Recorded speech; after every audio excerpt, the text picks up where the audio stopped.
Hammaga salom. Bugun sizlar bilan Google Docs darsini davom ettiramiz. Sizlar bilan Tolajon Erkinov. Qani boshladik.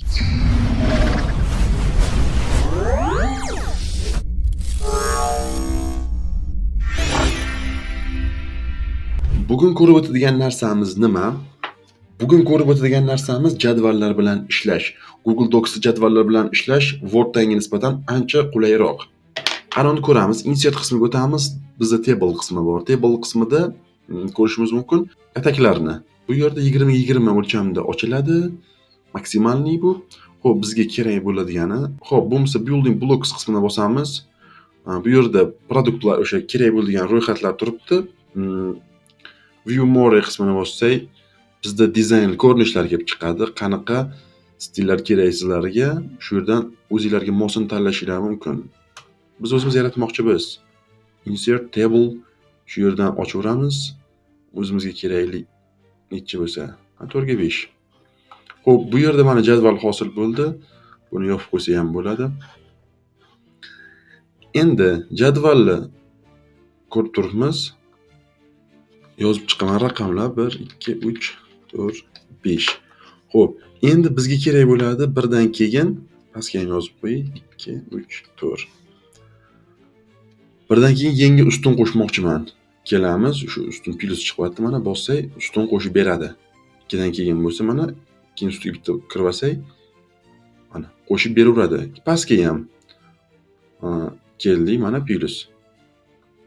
3 ga bosdim, mana kelsam plus chiqyapti. Yoki 10 tugmani bosib turib, mana insert o'ngga chapga qilib ochishimiz mumkin. Bu muammo emas. Endi buni surish. Ustiga kelsanglar mana, xo'p. Ikkini suring, masalan, joyiga qaytaring ikkini. Xo'p, kelsam mana qo'l chiqadi deb bitta nuqta turibdi. Qo'l o'ng tarafga surib qo'yaman. Qiyin joyi yo'q, o'ng tomonga surib qo'yamiz. Buni ham uchi joyiga olib chiqishim kerak mana. Turibdi. Tab tugmasi orqali ochishimiz mumkin bo'lar ekan. Xo'p, biz ko'radigan yana nimalar bor? Xo'p, biz ko'radiganimiz birlashtirish. Atayi belgilab oldim, 10 tugmani bosaman. Bizda merge cells degani bor. Shuni bossak mana birlashadi. Va agar qaytarmoqchi bo'lsak, 10 tugmani bosib, merge cells qismini tanlashimiz mumkin. 10 tugmani bosaman, split cells butga bo'lib berish.